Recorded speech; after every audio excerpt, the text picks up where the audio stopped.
Salve família encarando, aqui quem fala é o Davi, seja muito bem-vindo ao nosso humilde canal, meus nobres e queridos irmãos. Hoje quem vai fazer o vídeo não é eu, vai ser um padre que realmente é digno de admiração, porque ali na sua posição de liderança, ele ensina às ovelhas os reais problemas que as mantêm como estão, em situação de desespero, que é essa situação que o Brasil se encontra agora.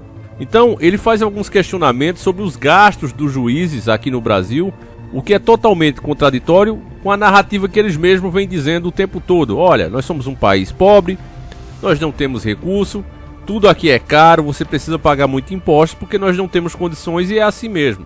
Mas se você comparar o que os nossos juízes têm de regalias e o que eles recebem como auxílio de moradia, mesmo tendo mais de 60 imóveis, é uma coisa absurda e contraditória. A corda no Brasil sempre arrebenta no canto mais fraco e você não vê exemplo da parte de cima das cortes. Quanto mais eles falam em cortar salário seu, direito seu, que você conquista trabalhando com muito suor, quanto mais eles falam nisso, que é preciso você se aposentar com 100 anos, porque senão você vai quebrar o país, eles mesmos não se dão um exemplo. E é o que o padre fala aqui, e eu convido você para prestar muita atenção nas palavras dele. Vamos lá. Esses dias, todo o Brasil se pergunta: por que tanta gente não tem onde morar e os juízes recebem R$ 4.700 de auxílio moradia? E até o juiz que é casado com uma juíza, que se acha a última trincheira da moralidade, eles moram em casa própria e os dois recebem auxílio moradia. Os milhões que os juízes recebem auxílio moradia daria para construir mais de 50 mil casas para quem não tem onde morar. Então, é a pergunta do Jó: por que eu sofro tanto nesse mundo e não tenho um lugar onde morar? Quando que o juiz, que já recebe um grande salário e tem casa própria, mas ele precisa, porque é direito constitucional, receber o auxílio moradia. E por isonomia, até o que não precisa, recebe também. Hoje, num dos jornalões, tem a notícia de que um juiz, um desembargador, que tem 60 casas próprias, 60 imóveis, ele recebe auxílio moradia. E o povo que está aqui na Bresser e que incomoda tanto a Moca, os que recebiam auxílio aluguel da prefeitura de R$400, foi cortado. E muitos que tinham conseguido alugar um lugar, voltaram. Vocês viram como aumenta? Está chegando, daqui a pouco, chegando no Guadalajara. Por quê? Os que tinham auxílio moradia, perderam os R$400.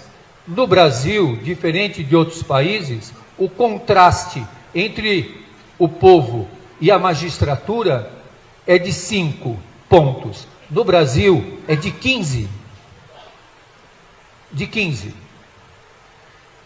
Se fala tanto da reforma da Previdência, mas não se fala da reforma do Judiciário. E para aprovar a Previdência, serão gastos 320 milhões para comprar a consciência reta dos deputados. Então, esse é o que o Jó pergunta. Por que o povo sofre tanto?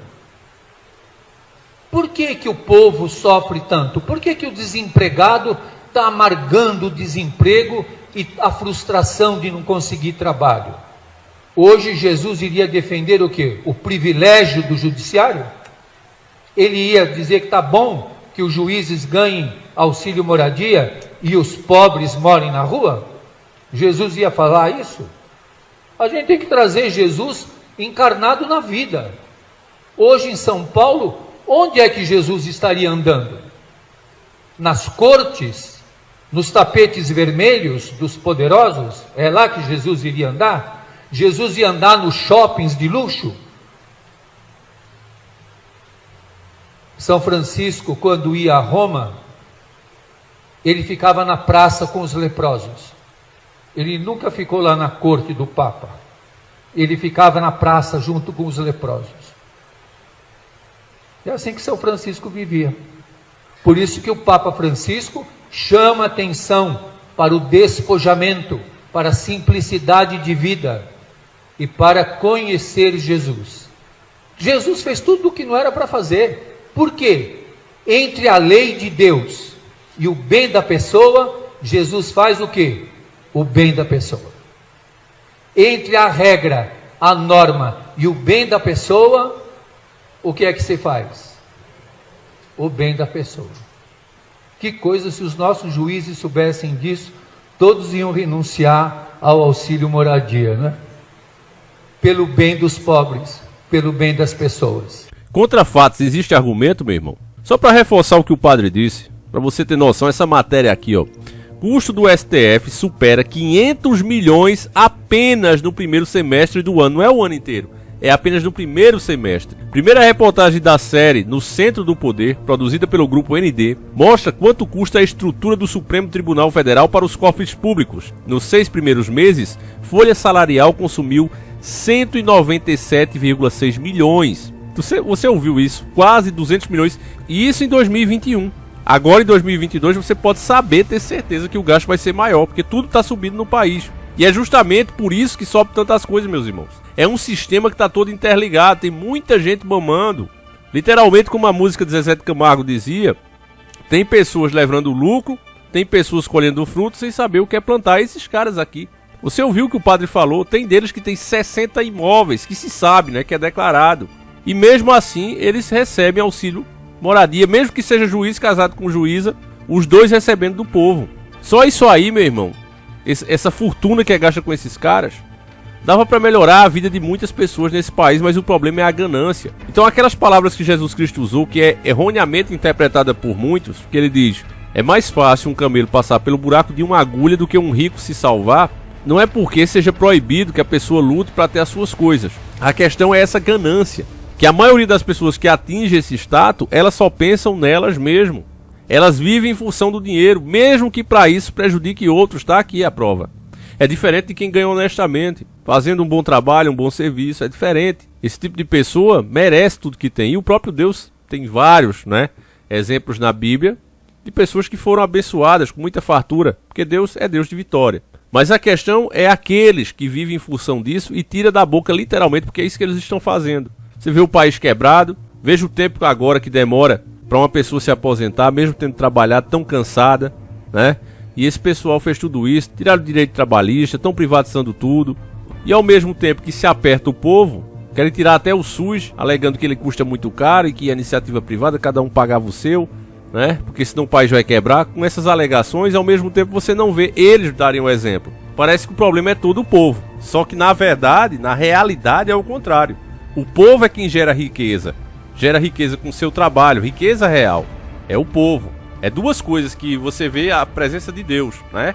É na mão de obra do povo e nas riquezas, nos minérios, na natureza que o próprio Criador fez.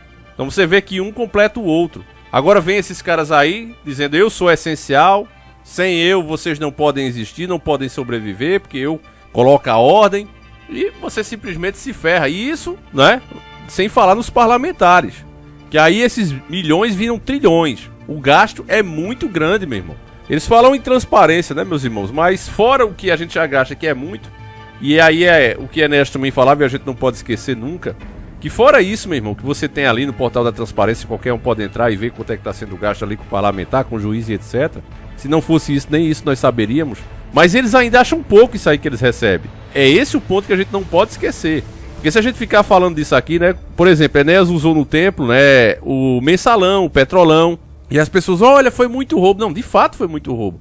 A Petrobras, inclusive, quase quebrou por causa do petrolão. Não era por causa da política de preço. A política com um preço justo, mais um lucro em cima, né? Do que se tirava ali, até um lucro alto, permitia que a empresa continuasse crescendo, desenvolvendo-se e gerando desenvolvimento no país. O problema da Petrobras na mão do PT foi justamente a roubalheira. Mas aí, como você sabe, como eles são contra o povo, o que é que eles fazem? Pega um motivo justo e faz uma coisa imoral e contra o povo. Apunhala o povo literalmente pelas costas. Porque essa política do PPI é roubo. E aí, quando você vai ver todos os contratos que o Brasil faz, a forma que a gente vende as coisas mesmo, por exemplo, a Eletrobras agora, e eu sempre vou repetir aqui, que é para vocês repassarem a informação, a Eletrobras foi vendida por 96 bilhões, tá certo?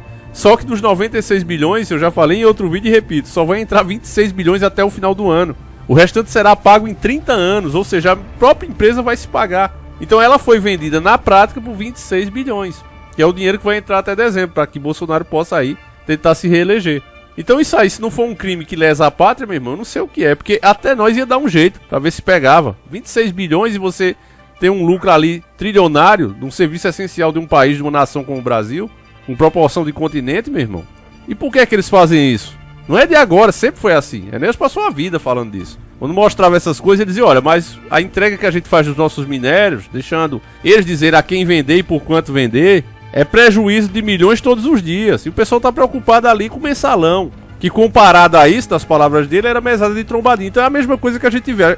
Isso que acontece com esse juiz é muito dinheiro, você mesmo viu, dava para fazer muitas casas para o pessoal morar, amenizar a situação do pobre, mas não é isso que sangra a nação de verdade. Isso aí só escancara a pouca vergonha deles, né? De argumentar que precisa cortar algum benefício que o povo tem, mais do que justo pela quantidade de imposto que paga. Aí eles, não, mas é porque o país está quebrando. Mas eles mesmo não dão exemplo. Por isso é que eu trago essa matéria. Mas eu sei muito bem que o problema do Brasil é a forma que a gente negocia, é a forma que a gente entrega nossos bens à iniciativa privada, que simplesmente manda e desmanda aqui, através das suas grandes empresas, através de contratos internacionais, que é outra coisa que eu já comentei aqui. Eu não sei como é que o presidente faz um contrato de longo prazo, de algum determinado bem do país, acima do mandato dele. O camarada tem no máximo 8 anos de mandato, isso se for reeleito, e ele faz contrato de 20 anos, 30 anos. Como é que pode uma coisa dessa?